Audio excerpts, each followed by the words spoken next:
읽도록 하겠습니다. 14절로부터 18절.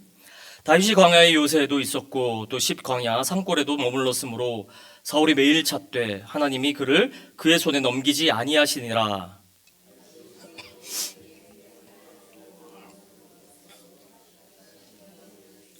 사울의 아들 요나단이 일어나 수풀에 들어가서 다윗에게 이르러 그에게 하나님을 힘있게 의지하게 하였는데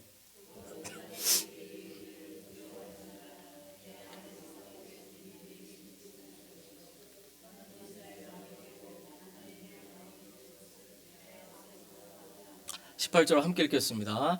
두 사람이 여호와 앞에서 언약하고 다윗은 수풀에 머물고 요나단은 자기 집으로 돌아가니라. 자, 아멘. 자, 오늘 말씀 증거해 주실 분은 우리 선교사님이십니다.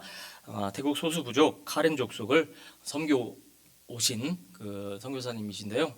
안식년을 맞이해서 우리 오용철 선교사님이 광야 수풀이라는 제목으로 귀한 말씀을 전해 주시겠습니다. 은혜 받는 귀한 시간 되시기를 바랍니다.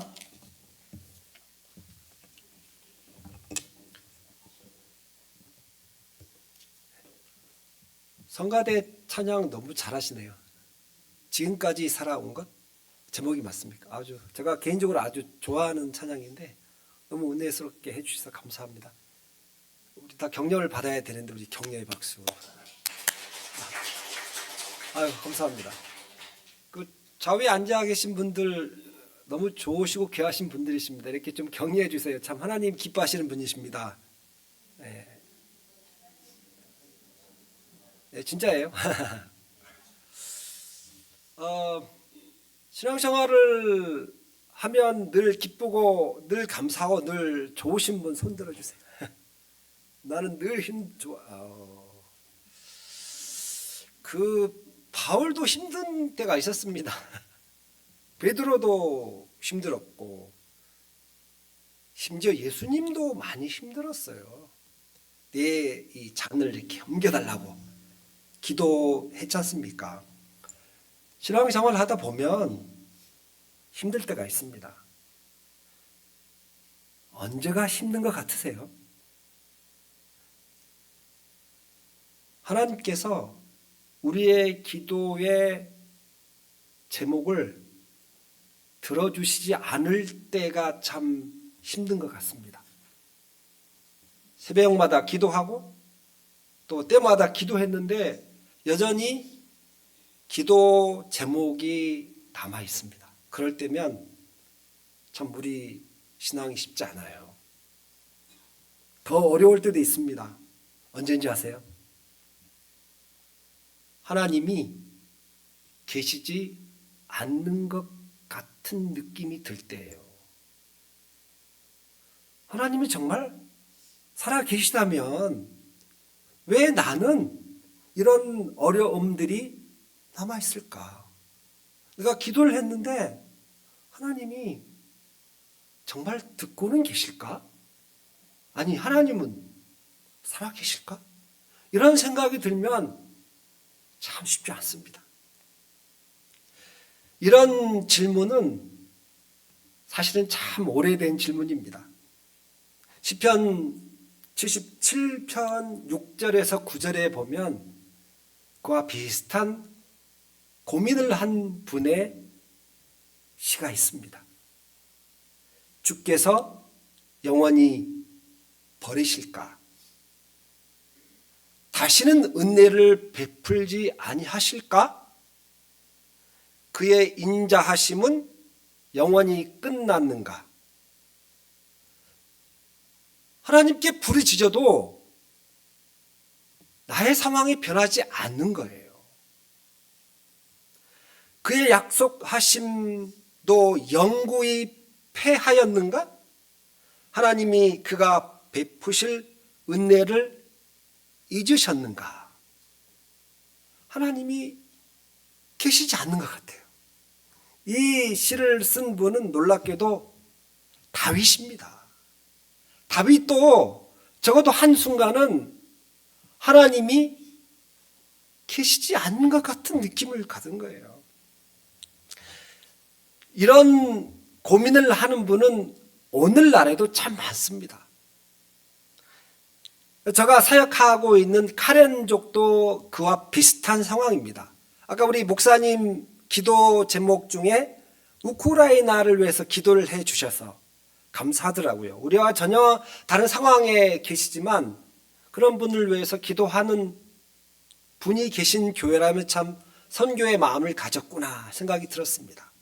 그런데 미얀마, 버마 들어보셨습니까?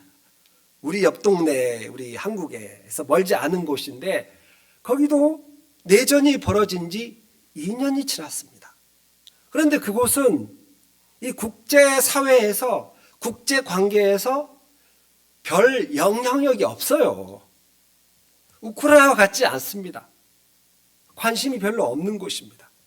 많은 사람들이 어려움을 당하고 있습니다. 일주일 전에 제가 소식을 받았는데 미얀마 군이 이 국민을 지켜야 될 이 공군기가 마을을 공격했네요. 약 15명의 이 카렌 무고한 사람들이 이제 돌아가신 거예요. 그분이 명단까지 보내주고 비참하게 돌아가신 사진을 받아 보았습니다. 오늘 아침에 제가 동역하는 그 현지 교단의 한 장로님이 연락을 보냈습니다. 어저께 이분이 만난 분이 누구냐? 카렌에도 자치 정부가 있습니다. 정부 관계자가 자기를 찾아온 거예요. 너무 어려운 상황인데 피난 나온 사람들, 이 사람을 갖다가 실향민이라 그러죠. 마을에서 살 수 없어서 나온 사람들 공격을 받으니까 이 사람이 카렌들만 60만 명이 넘는다고 하는 연락을 받았습니다. 전체에 200만이 넘는 사람들이 그 전쟁의 그 피해자로 오늘 지금도 그곳에서 살아가고 있습니다. 그런 분을 만나면 질문을 하죠. 다윗과 같은 질문을 합니다. 하나님이 기도를 듣고 계신가요? 이런 질문이죠. 그런 가운데 한 분, 무무웨라고 하는 분이 계십니다. 이분은 1999년도에 신학교를 졸업하고 결혼을 하였습니다. 그리고 그분이 속해 있는 노회에서 파송을 받아서 그 예수 믿지 않은 한 4-5개의 마을이 있는 곳으로 갔습니다. 그 파송하는 노회가 지원을 한 건 아니고 그분들 스스로 자신 농사를 지으면서 사역을 했습니다. 그런데 2008년도에 큰 어려움을 당했습니다. 왜냐하면 남편 되는 분, 그 전도인, 선교사가 죽임을 당했어요. 잘못을 해서가 아닙니다. 그쪽 지역은 미얀마 지역에, 미얀마는 미얀마 군인만 지키고 있지 않고 한 10개 정도의 소수 군인들이 자치를 하고 있습니다. 그 중에 한 지역인데 그때는 그 지역 바로 옆에 약 4개 정도의 군벌들이 있었습니다. 미얀마군, 카렌군이 A, B, C 이 4개 군문이 있었는데 평소에는 다 알아요. 괜찮습니다. 그런데 긴장이 되고 서로 간에 이제 전투가 벌어지면 갑자기 이제 어려움이 닥치죠. 그때 한 군벌에서 전투가 벌어지기 직전에 이 우리의 정보를 캐가는 사람이 있다라고 생각을 했습니다. 바로 그 전도인이에요. 왜냐하면 이분은 혼자 많이 전도하러 다녔거든요.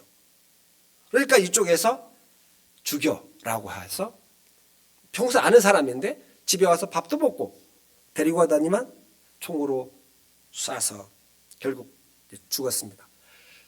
아무런 죄도 없이 복음을 전한 것 때문에 돌아가신 그 분, 이런 분을 만나면 하나님 이게 어떻게 된 겁니까? 라고 질문을 하죠. 오늘의 본문에도 그러한 분의 이야기가 나옵니다. 바로 다윗입니다.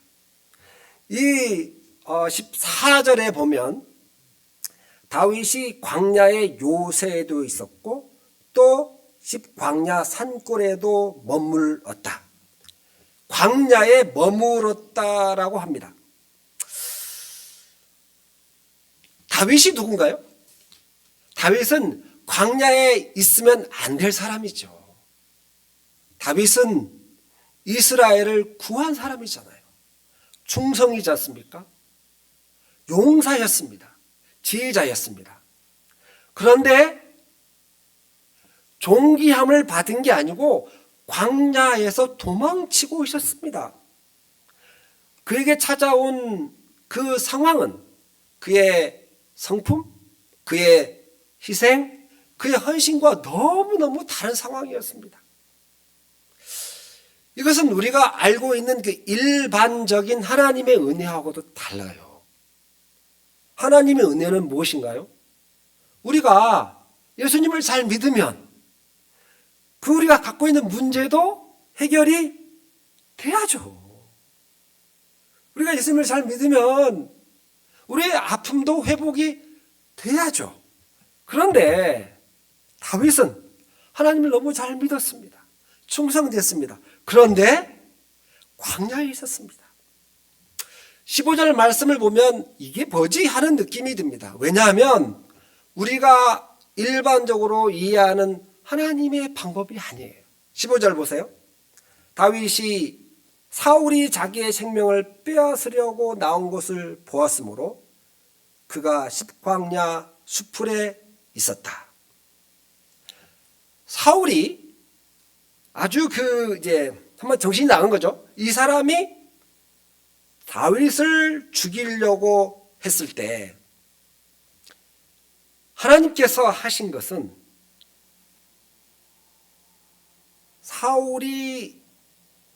사울을 피해서 도망간 이 다윗에게 광야에게 있게 했다라고 했습니다. 광야 수풀에 있었다. 가장 그 존귀를 받아야 될 사람이 지금 천대를 받고 있습니다. 가장 자랑스러워야 될 사람이 가장 천대받고 있는 상황이죠. 광야 수풀에 있었던 이 상황, 마치 하나님께서는 이런 상황에서 다윗을 그 광야에서 빼가지고 이 왕궁이나 편안한 장소 보냈다가 아니라 계속 광야에 두었다라고 하는 것입니다. 이때 다윗의 마음이 어땠을까요? 시편 23편에 보면 다윗의 마음을 어쩌면 잘 표현하는 시일 수도 있습니다. 우리가 잘 아는 시편 23편은 여호와는 나의 목자이시니 내게 부족함이 없으시다. 그가 나를 푸른 초장에 누이시며 쉴만한 물가로 인도하신도다. 푸른 초장과 쉴만한 물가가 어떻습니까? 그림이 예쁘죠. 편안하죠. 아주 안전하게 보이죠. 그런데 실제 정말 중요한 배경은 어쩌면 4절에 있습니다. 4절에 보면 사망의 음침한 골짜기를 다닐지라도. 그러니까 다윗은 어떤 시적인 감각을 더 잘 드러내주기 위해서 표현한 게 아니고 진짜 그는 사망의 음침한 골짜기를 경험했던 것입니다. 절망적인 상황이었다는 것이죠. 이러한 다윗의 상황은요, 시편에 너무 많이 나와 있어요. 시편 28편에 보면 여호와여 내가 주께 부르짖으오니 나의 반석이여 내게 귀를 막지 마소서. 주께서 내게 잠잠하시면 내가 무덤에 내려가는 자와 같을까 하나이다. 하나님, 내가 좀 기도하는데 하나님 좀 들어주세요. 왜 듣지 않으시는 겁니까? 이렇게 탄식하고 있는 것입니다. 시편 31편 9절에서 10절에 보면 이 근심이 넘쳤다고 하는데 눈과 영혼과 몸이 쇠하였다 그랬습니다. 완전히 탈진이 된 것이죠. 몸만 상한 게 아닙니다. 영혼, 시야, 관점, 그의 모든 것이 다 탈진돼 보였다라는 것입니다. 잊어버린 바 된 존재라고 자신이 고백을 했습니다. 하나님이 사랑하는 사람, 하나님을 따르는 사람이었지만 자신이 볼 때는 하나님이 계신 것 같지 않은 거예요. 이것이 다윗의 현실입니다. 오늘 나는 어떻습니까? 우리 주위의 성도님들은 어떠신가요? 한국 교회는 어떻습니까? 우리 가까이에 계신 성도님들의 상황이 혹시 광야 숲을과 같지 않은가요? 사업도 어렵고 가정도 어렵고 건강도 어려워서 도대체 희망이 없어 보이는 상황들, 아무런 잘못이 없는데 다윗의 상황입니다. 이러한 그 다윗의 상황에 대해서 성경은 아주 묘한 표현을 합니다. 14절에 보면 다윗이 광야의 요새에도 있었고 산골에 머물렀으므로 사울이 매일 찾되 하나님이 그를 그의 손에 넘기지 아니했다. 하나님이 다윗을 사울의 손에 넘기지 아니했다. 이런 거예요. 이것은 마치 그 순간에 다윗이 광야에 계속 있어야 되는 형편이 하나님의 뜻이라고 하는 것입니다. 소망이 없어지는 그 순간이 영광 대신 수치의 자리가 하나님이 다윗을 위해서 예비한 자리라는 것이죠. 우리가 원하는 장면이 이겁니다. 다윗이 숲을 광야에 있을 때 다윗이 기도함으로 하나님이 사울을 쳐서 회오리 바람을 일으켰든지 아니면 천재지변을 일으켜가지고 없애고 다시 왕으로 복귀했다. 뭐 이런 거예요. 그런데 하나님은 그렇게 말씀하지 않으시고 사울이 매일 찾되 하나님을 그를 그의 손에 넘기지 아니하였다. 계속 광야에 두셨다는 것입니다. 다윗이 누군가요? 이 다윗에게 굉장히 독특한 표현이 있습니다. 사도행전 13절 22절에 보면 하나님이 다윗을 볼 때 내 마음에 합한 사람, 내 마음에 합한 사람, 다른 성경이 없거든요. 다윗이 물론 잘못을 하고 징계를 받았지만 다윗은 정말 하나님의 마음에 합한 사람입니다. 그런데 마음에 합한 사람이 해야 될 자리가 광야인 것입니다. 적어도 그의 인생에서 한순간은 광야에 있어야 했던 것입니다. 소망도 없어 보이는 순간들, 이게 뭐 앞뒤에 무슨 해결책이 없어 보이는 상황들, 광야의 상황이라는 것입니다. 우리말로 하면 버티는 것입니다. 이 버텨야 될 상황이 하나님이 그에게 주신 상황이라는 것입니다.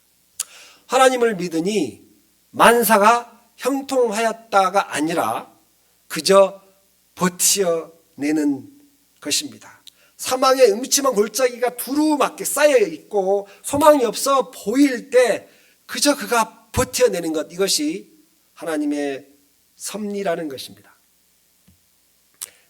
때로는요, 우리 개인이든 우리 가정이든 우리 교회든 어떤 공동체든요, 이러할 때가 있는 것 같아요. 우리가 원치 않지만, 바라지 않지만 그 길을 가야 할 그 상황이 있는 것입니다. 하나님의 섭리라고 하는 것입니다. 다윗에게 있어서 정말 큰 문제가 뭔지 아십니까? 그것은 그 큰 어려움, 소망이 없는 그 순간에 다윗이 그거를 해결할 수 있는 힘이 없었다는 것입니다. 그런데 다윗이 살아났어요. 다시 이겨냈는데 그 방법이 굉장히 묘합니다. 두 가지인데요. 16절에 요나단이라고 하는 사람 때문이고, 두 번째는 27절에 28절에 보면 블레셋 군대가 와서 다윗이 돌이킬 수밖에 없었던 상황을 만난 거예요. 근데 이 두 상황의 공통점이 뭔지 아십니까? 다윗이 한 게 아니라는 거예요. 하나님의 특별한 섭리가 있었다라고 하는 것입니다. 하나님은 다윗의 일거수일투족을 살펴보십니다. 그가 너무 힘들고 쓰러질 때 사람을 보냈습니다. 누구를요? 요나단을 보냈죠. 요나단이 누군가요? 경쟁자예요. 하나의 왕권을 두고 서로 경쟁하는 경쟁자.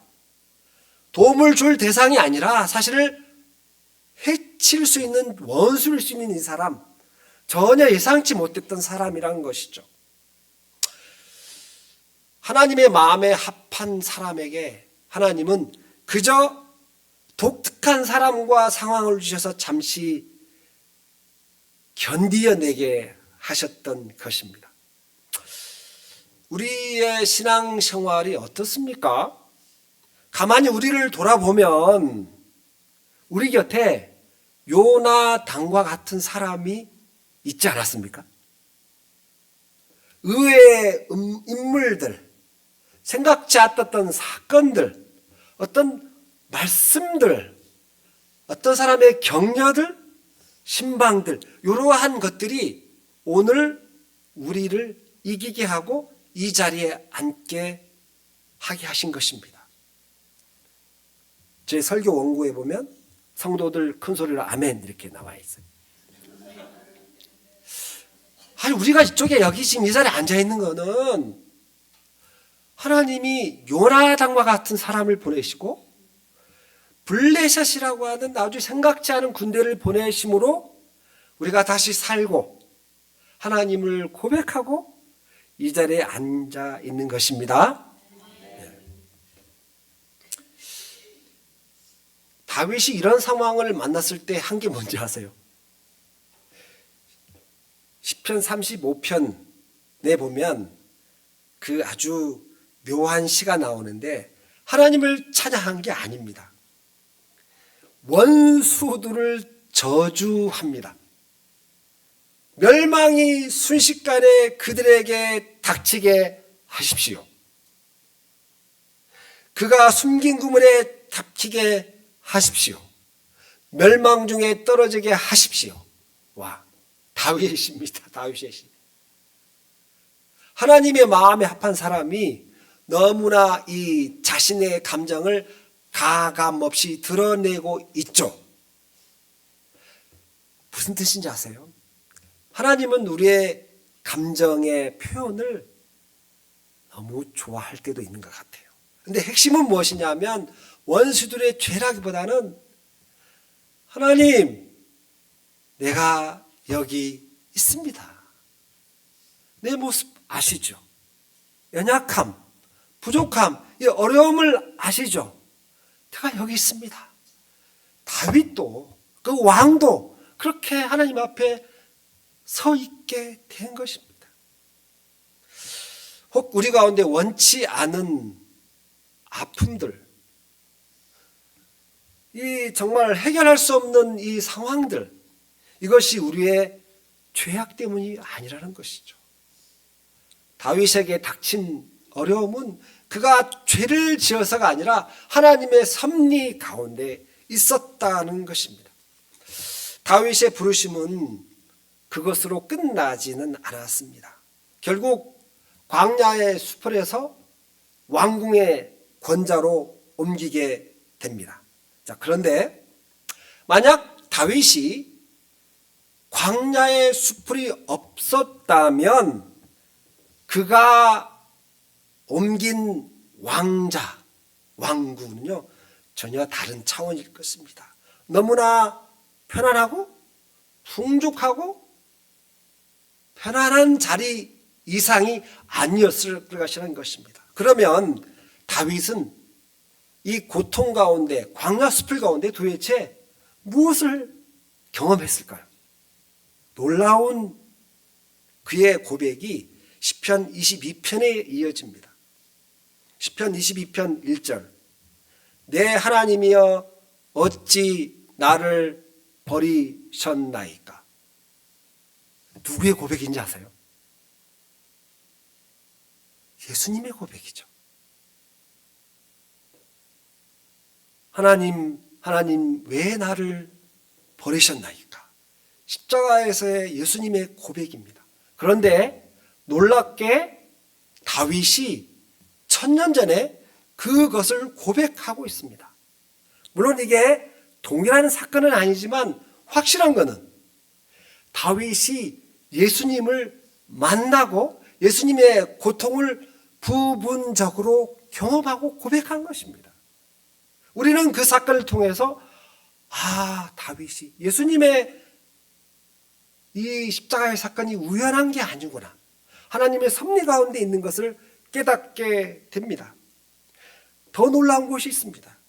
16절에 보면 개들이 나를 에워쌌으며 악한 무리가 나를 둘러 내 수족을 찔렀나이다. 누구의 모습인지 아세요? 예수님의 모습이죠. 다윗이 예수님의 고통을 마치 미리 경험한 것 같은 고백을 하는 것입니다. 물론 다윗이 알고 있는 예수님의 모습은 우리가 알고 있는 복음서와 보기에서 아마도 선명하진 않을 수 있지만 어떤 부분은 더 깊이 체험한 것입니다. 내 수족을 찔렀나이다. 개들이 나를 에워쌌다. 예수님이 십자가에 돌아가시는 그 장면을 다윗이 고백해낸 것입니다. 왜요? 그가 광야 수풀에 있었기 때문이에요. 그가 환난 중에 있었기 때문입니다. 이게 복음의 신비입니다. 18절 내 겉옷을 나누며 속옷을 제비 뽑나이다. 예수님이 마지막 돌아가시고 난 그 장면의 세세한 부분까지 다윗은 부분적으로 또는 상당히 많은 부분을 깨닫게 된 것입니다. 이게 고난의 신비입니다. 만약에 다윗이 이러한 고난을 겪지 않았다면 그의 왕자의 자리는 그저 권력, 명예, 힘이 자리일 것이에요. 그런데 그가 고난을 경험한 왕이었기 때문에 예수님이 죽으심, 예수님의 오심이 우연한 게 아니라 많은 선지자들과 이 왕들의 경험 속에서 선지하고 경험케 하셔서 오늘 우리가 믿는 역사적 예수님이심을 증거한 것이죠. 이게 복음의 신기인 것입니다. 우리가 우리가 경험하는, 우리가 지금 체득하고 있는 고난은 그것으로 끝나지 않는다는 것입니다. 왜냐하면 그 고난과 아픔을 통하여 결국 우리가 그때 느끼지 못하는, 또 알지 못하는 하나님의 큰 뜻을 이루시는 하나님의 섭리 가운데 있기 때문인 것입니다. 제가 이제 그 비디오 한 편을 보여드릴게요. 지금 혹시 볼 수 있을까요? 목사님, 예, 한번 화면을 좀 찍어주시면.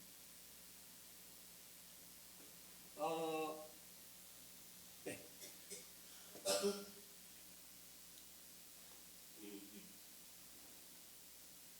소리가 안 나요. 소리가 안 나거든요. 네, 우리 준비하시는 동안에 소리가 지금 안 나는데 요 장면은 아까 맨 처음에 제가 말씀드렸던 그 문무회라고 하는 남편이 순교한 그분이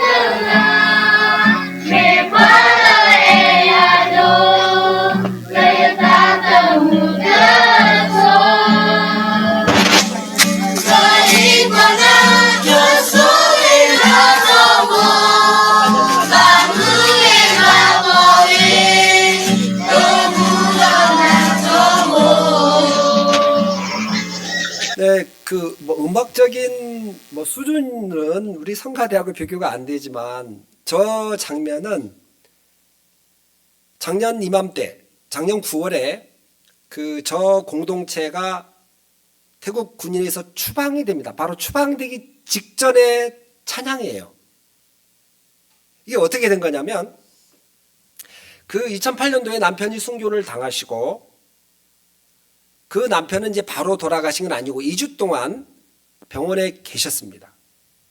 총을 맞고 이제 태국 병원에 후송이 됐는데 작은 병원에서 안 되니까 큰 병원에 후송을 되고 그 이제 응급실에서 누워 계시죠. 이렇게 마스크 하니까 말을 못하고 글을 쓰는데 그런 글들을 썼답니다. 걱정하지 말라. 나는 정말 주님의 나라로 간다. 나는 너무 좋은 곳으로 간다. 그리고 이제 돌아가셨어요. 그리고 그 부인은 이제 많이 울었답니다. 이유 없이 아무런 죄도 없이 복음을 전했기 때문에 이제 돌아가셨는데 그 슬픔 물론 뭐 남편이 그 하나님 나라에 못 갔다는 게 아니라 전혀 준비가 안 된 이별을 했잖아요. 그러고 난 다음에 다시 일어섰습니다. 그리고 남편이 했던 일을 이어갑니다. 교회 개척자로 이제 살아가는 거죠. 돕는 사람은 없었습니다. 농사를 지었습니다. 옥수수 농사를 지고 이제 그 환자를 돌보는 일을 하면서 교회를 개척해서 계속 남편이 했던 것을 해서 교회 개척자로 해서 재작년에 이제 조직 교회가 됐습니다. 완전한 교회가 돼서 자립하고 있죠. 물론 다른 딸 교회도 돌보고 있는데 그리고 그 사이에 이제 교육 환경이 거기 너무 안 좋고 그쪽은 이제 최근에 전투 지역인데 어쨌든 거기 학교가 없으니까 학교를 시작을 했고 그 다음에 학교에 멀리서 오는 아이들이 없으니까 그거 필요하니까 기숙사를 했습니다. 한 300명 정도 학생이 있고 한 100여 명의 기숙사 시설이 있습니다. 대부분 믿지 않는 아이들인데 그리고 본인이 이제 남편을 잃고 자식을 혼자 키우니까 그런 아이들이 보이는 거예요. 고아들, 부모, 편부모도 있고 어쨌든 돌볼 수 없는 아이들을 돌보기 시작했습니다. 한 20명 정도가 있습니다. 그렇게 해서 이제 복음을 전하고 있는데 2년 전에 2021년 2월 1일 날 쿠데타가 났어요. 미얀마에. 그래서 이제 전투가 확 번졌습니다. 많이 번지는데 그쪽도 처음에는 전투가 없었다가 1년여 전에 전투가 시작이 됐습니다. 그 전투란 게 뭐 이런 우리 정도님 아시겠지만 이게 그렇게 전선을 두고 싸우는 게 아니에요. 그 우크라이나와 같은 전쟁이 아니라 수십 지역에 전투가 벌어지는 거예요. 이 정부군과 반군들이 마치 옛날 그 4.3 사건 비슷한 제주도에. 그런데 그쪽 지역도 전투가 벌어지니까 이제 저도 그쪽 방문하면 이제 가끔 대포 소리가 들려요. 총 소리가 들린다고 국경에 가면. 근데 그쪽은 뭐 그게 너무 자주 들리는 곳이죠.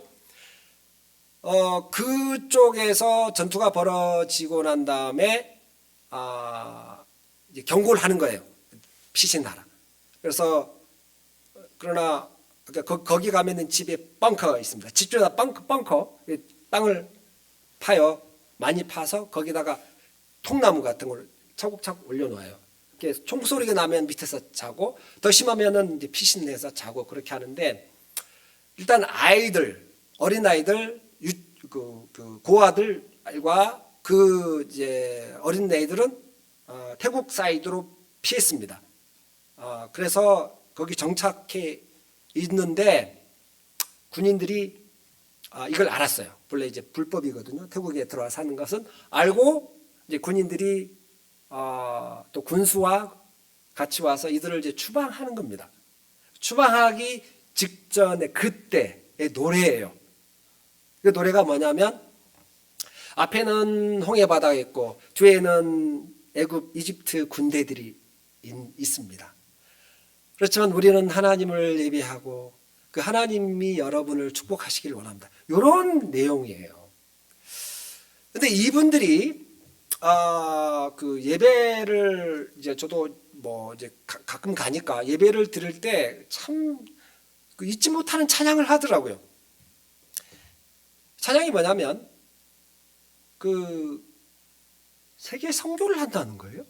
내가 복음을 온 세계에 전하겠다. 근데 그 복음을 전하겠다는 이 사람들이 누구죠? 자기 동네에 살 수 없어서 추방된 사람들이에요. 거기에 이제 거기서 한 하루 반 정도 걸려서 온 그 교사들이 있어요. 이 사람 같이 와서 찬양 부르는데 이거는 그야말로 불쌍하고 쫓겨나고 부족하고 결핍돼 있고 그냥 그 수십 명이 이렇게 그 나무로 된 집에 자는 그 모습이 너무 처량한데 그분들의 찬양이 내가 세계에 복음을 전하겠다는 거예요. 근데 이거를 단지 가사만 하는 게 아니에요. 진짜로 해요. 진짜로. 왜냐하면 제가 인터뷰를 했잖아요. 그분들. 그리고 얼마 뒤에 여기에 군인들이 알고 쫓아내는 겁니다. 원망, 다음에 분노가 아니고 나에게 어려움이 있지만 하나님을 예배하고 하나님이 축복하길 원합니다. 이 찬양을 하는 것입니다. 제가 그분들을 대하면서 느낀 저 모습 너무 초라한 거예요. 너무 초라해. 와, 이 수준이 왜 이러냐. 이분들은 완전 프로. 신앙의 프로네. 죽음이 와도 그냥 가고 전쟁이 소리가 총소리에다 다시 가는 거예요. 멀지 않은 곳엔 죽어나가지만 다시 돌아가요. 여기서 되지만 이분은 태국에 있어도 되거든. 다시 가는 거예요. 하나님의 나라는 정말 생각하지 않은 곳에서 이루어지고 있습니다. 화려하지 않고 초라하고 못나고 소망도 없지만 하나님이 그 일을 하고 계십니다. 마지막으로 제가 지난 2주 전에 위스콘신에 다녀왔습니다. 밀워키라고 하는 지역, 시카고에서 바로 올라가면 있는데 거기에 우리 그런 전쟁 중으로 말미암아 피신했던 사람들이 미국 정부가 받아준 거예요. 한 5천 명 정도가 거기 있습니다. 거기에 이제 우리 여기 현재 미국의 침례교 전도국장님이 이제 초대를 했어요. 와서 결혼식 참석하고 우리 마을도 공동체도 방문하고 같이 이제 격려도 해달라 해가지고 가서 뭐 같이 말씀도 나누고 공부도 같이 하고 결혼식 참석하고 그때 그 분들 그 중에 한 친구를 만났어요. 뭐 여러 친구가 많지 그 중에 한 친구 학교의 교사였습니다.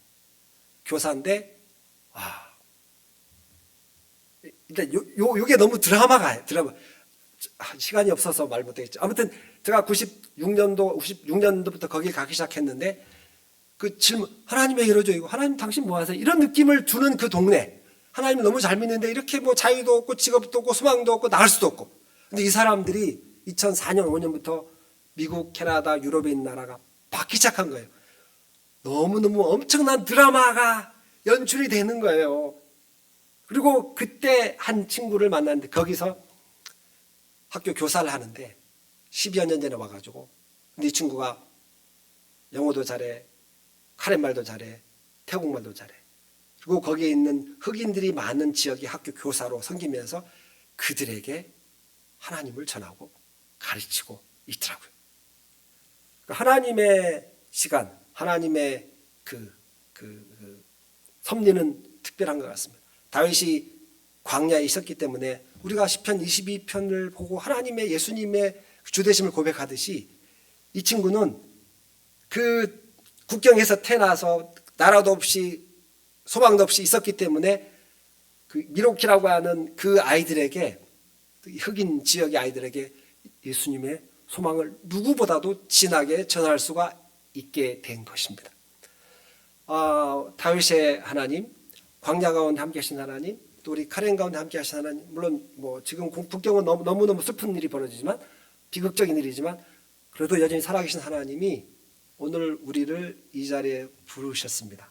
그 하나님 때문에 우리 안에는 슬픔, 어려움, 그분으로 말미암아 그분 시간에 넘기시고 주님의 크심을 같이 증가한 우리 모두가 되기를 기도합니다. 기도하겠습니다. 하나님 아버지, 다윗이 광야 가운데 있었기 때문에 슬픔 가운데 있었기 때문에 예수님의 깊으심을 경험하고 우리에게 또 나누어 주고 있습니다. 우리가 때로 힘들고 어렵고 원치 않은 길에 있을 수 있습니다. 하나님, 우리의 죄나 잘못이 아니라 우리가 이해하지 못한 하나님의 섭리 가운데 맡게 되는데 하나님 긍휼히 여겨 주시고 우리도 다윗처럼 예수님을 더 깊이 만나고 또 우리 이 땅에 소망 없는 사람들에게 영원한 소망을 같이 나눌 수 있도록 저희들 만들어 주시옵소서. 예수님의 이름으로 기도합니다.